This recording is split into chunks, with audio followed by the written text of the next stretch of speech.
என் மேலான தமிழ் பெருங்குடி மக்களே, உங்கள் அனைவருக்கும் மேலரசம்பட்டு சண்முகத்தின் பணிவான வணக்கங்கள். அன்பு உறவுகளே, நம்முடைய சேனலை நீங்கள் காண்பது இதுவே முதல் முறையாக இருந்தால் நம்முடைய காணொலியை நீங்கள் தொடர்ந்து காண வேண்டுமென்றால் உடனே சப்ஸ்கிரைப் செய்து கொள்ளுங்கள். அதே வேளையில் நம்முடைய காணொலி பற்றின உங்களுடைய மேலான கருத்துக்களை கருத்துரை பகுதியிலே தவறாமல் பதிவு செய்யுங்கள். அன்பு உறவுகளே, தொடர்ந்து உங்களுடைய மேலரசம்பட்டு சண்முகம் யூடியூப் சேனலின் வளர்ச்சிக்காக தங்களால் இயன்ற பொருளாதார உதவியை போன்பே மூலம் செய்யுமாறு தங்களை அன்போடு கேட்டுக்கொள்கிறேன். வாருங்கள் அன்பு உறவுகளே, காணொலிக்குள் செல்லுவோம். முதல்ல இந்த வீடியோவை ஒரு முறை பார்த்துட்டு வாங்க. பார்த்தீர்களா இந்த காணொலியை?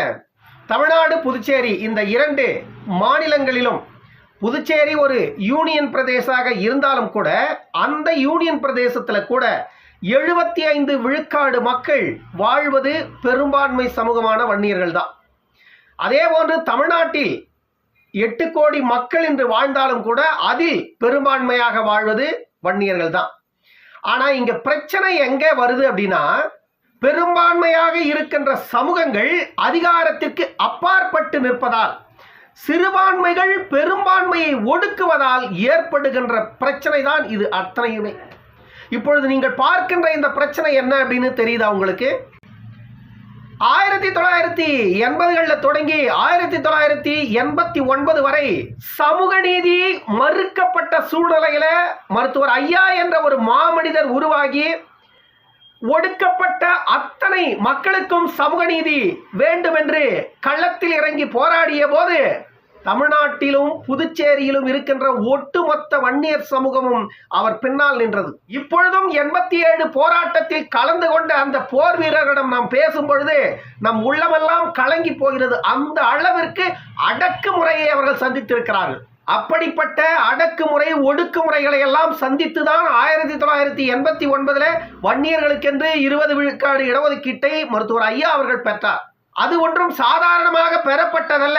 அதற்கு பின்னால் ஆயிரம் வழிகள் இருக்கிறது, நூறுக்கணக்கான உயிர் பலிகள் இருக்கிறது. இப்படிதான் பெறப்பட்டது. பாண்டிச்சேரியில முதலியார்பேட்டை தொகுதிக்கு உட்பட்ட கடலூர் பாண்டிச்சேரி சாலையில பாட்டாளி மக்கள் கட்சியின் கொடிக்கம்பமும் வன்னியர் சங்கத்தின் கொடிக்கம்பமும் இருக்கிறது. அதே இடத்தில் பல்வேறு கட்சிகளின் கொடிக்கம்பங்கள் இருக்கிறது. சாலை விரிவாக்க பணிக்காக அந்த இடத்தில் இருக்கின்ற அனைத்து கட்சிகளின் கொடி கம்பங்களை எல்லாம் அரசு அகற்றுகிறது என்றால் தவறே இல்லை, அகற்றலாம். ஆனால் குறிப்பாக வன்னியர் சங்கத்தின் கொடிக்கம்பத்தையும் பாட்டாளி மக்கள் கட்சியின் கொடிக்கம்பத்தையும் மட்டும் அகற்றிவிட்டு மற்ற கொடிக்கம்பங்களை எல்லாம் அகற்றாமல் விடுகிறார்கள் என்றால் இதில் இருக்கின்ற காழ்ப்புணர்ச்சி எவ்வளவு என்பதை நாம் புரிந்து கொள்ளணும். அது பாண்டிச்சேரியில் நடக்கின்ற என்ஆர் காங்கிரஸ் கட்சியின் அரசாக இருக்கட்டும், தமிழ்நாட்டில் நடக்கின்ற இந்த திராவிட கட்சிகளின் அரசாக இருக்கட்டும், இந்த இரண்டு அரசுகளின் நோக்கமுமே வன்னியர்களை ஒடுக்க வேண்டும் என்பதுதான். ஏனென்றால் வன்னியர்களை இப்பொழுது இருக்கின்ற நிலையிலேயே இவர்கள் தொடர வேண்டும். சற்றும் கூட இவர்கள் அதிகார வரம்புக்குள் வந்துவிடக் கூடாது என்பதில் தமிழகத்தில் இருக்கின்ற இந்த திமுக அரசாக இருந்தாலும் பாண்டிச்சேரியில் இருக்கின்ற என்ஆர் காங்கிரஸ் அரசாக இருந்தாலும் இதைத்தான் செய்கிறது. பாண்டிச்சேரியில் இருப்பது என்ஆர் காங்கிரஸ் அரசுதான். ரெங்கசாமி படையாச்சியார் தான் அங்கு முதலமைச்சராக இருக்கிறார் என்றாலும் பாண்டிச்சேரியில் இருப்பது வன்னியர் சமூகத்தின் மக்களே 75 விழுக்காடு. ஆனால் அங்கு நிலைமை என்ன? ஒற்றுமையின்மையால் ஏற்படுகின்ற பிளவால் இப்பொழுது பாண்டிச்சேரியிலும் மக்களின் நிலைமை இங்கு இந்த நிலைக்கு தள்ளப்பட்டிருக்கிறது.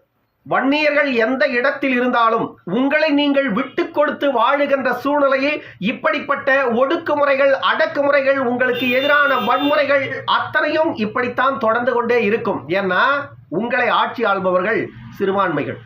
நீங்கள் மாநிலத்தில் பெரும்பான்மையாக இருந்தாலும் கூட அதிகாரம் என்பது உங்களிடம் இல்லை. நீங்கள் இருப்பது அதிகார வரம்புக்கு கீழே இருக்கிறீர்கள். அதிகார வரம்பு உங்களுக்கு மேலே இருக்கிறது.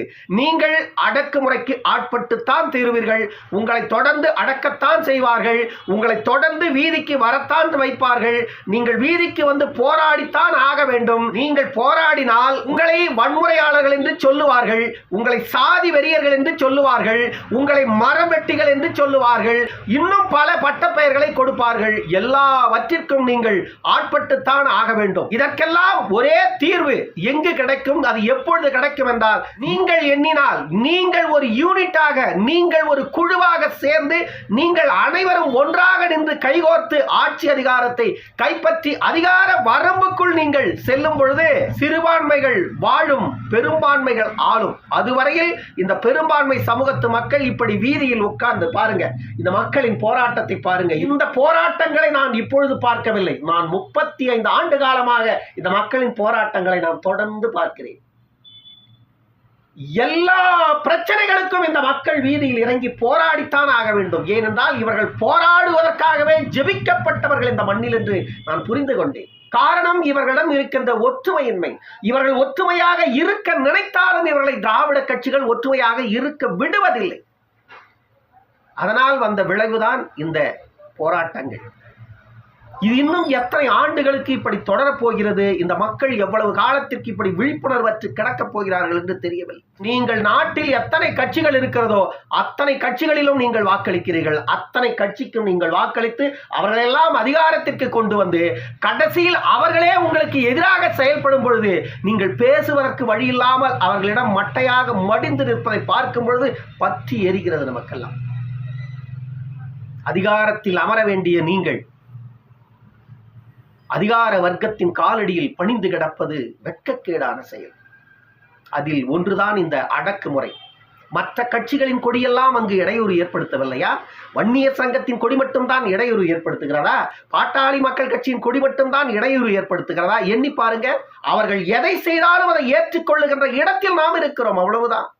சாதாரணமா புரிஞ்சிக்கலாம். இதை தமிழர்களின் அடையாளங்களையும் வன்னியர்களின் அடையாளங்களையும் தொடர்ந்து புதுச்சேரி உட்பட பாண்டிச்சேரி, தமிழ்நாடு உட்பட இந்த இரு மாநிலங்களிலேயும் வன்னியர்களின் வரலாற்றை முற்றிலுமாக சிதைத்து கொண்டிருக்கிறார்கள், அதை அழித்து கொண்டிருக்கிறார்கள். இதையெல்லாம் நீங்கள் மீட்டு காத்து நிற்கவில்லை என்றால் அடுத்த தலைமுறைகளுக்கு நீங்கள் யார் என்ற வரலாறு தெரியாது. அப்பொழுது உங்களை நீங்கள் யார் என்று கேள்வி கேட்டால் உங்களுடைய அடுத்த தலைமுறைகளுக்கு கண்டிப்பாக உங்களின் வரலாறு தெரியவில்லை என்றால் அவன் தன்னைத்தான் யார் என்று கூட அடையாளப்படுத்திக் கொள்ள முடியாத ஒரு நிலையில இந்த மாநிலத்தில் கலங்கி நிற்கின்ற நிலை ஏற்படும். இதைத்தான் இன்று ஆளுகின்ற அதிகார வர்க்கம் எதிர்பார்க்கிறது. அந்த நாள் எப்பொழுது வரும் என்று காலம்தான் இதை தீர்மானிக்கப் போகிறதா அல்லது நீங்கள் இதை தீர்மானிக்கப் போகிறீர்களா? நீங்களே முடிவு செய்யுங்கள் அன்பு உறவுகளே. இன்னொரு காணொலியில் சந்திக்கும் வரை உங்களிடமிருந்து விடைபெற்றுக் கொள்வது மேலரசம்பட்டு சண்முகம். நன்றி, வணக்கம் அன்பு உறவுகளே. உயிரினும் மேலான தமிழ் பெருங்குடி மக்களே, உங்கள் அனைவருக்கும் மேலரசம்பட்டு சண்முகத்தின் பணிவான வணக்கங்கள். அன்பு உறவுகளே, உங்களுடைய மேலரசம்பட்டு சண்முகம் யூடியூப் சேனல் 1,14,000 சப்ஸ்கிரைபர்களை தாண்டி வெற்றிகரமாக இயங்கிக் கொண்டிருக்கிறது. அதற்கு மிக முக்கியமான காரணம் நீங்கள்தான். இந்த வெற்றியை நாம் அடுத்த கட்டத்தை நோக்கி எடுத்துச் செல்லுவதற்கு போதிய பொருளாதார வசதிகள் இல்லாததால தொடர்ந்து நாம் தவித்துக் கொண்டிருக்கிறோம். நம்முடைய சேனலின் வளர்ச்சியில் நீங்களும் பங்கெடுத்துக் கொள்ள வேண்டும் என்றால் தங்களால் இயன்ற பொருளாதார உதவியை செய்யுமாறு அன்போடு கேட்டுக்கொள்ளுகிறேன். உதவிகள் செய்ய விரும்புவோர் போன்பே அல்லது வங்கி கணக்குக்கு தாராளமாக நீங்கள் செய்யலாம். அதே வேளையில் நீங்கள் செய்கின்ற இந்த உதவி சமரசமின்றி தமிழகத்தில் இருக்கின்ற இந்த தீய சக்திகளை எதிர்த்து போராடுவதற்கும் கம்பீரமாக நாம் குரல் எழுப்புவதற்கும் அடுத்த தலைமுறைகளை நெறிபட இங்கே சீர்படுத்துவதற்கும் கண்டிப்பாக உதவும் என்று உங்களிடம் நான் உறுதியளிக்கிறேன். நன்றி, வணக்கம்.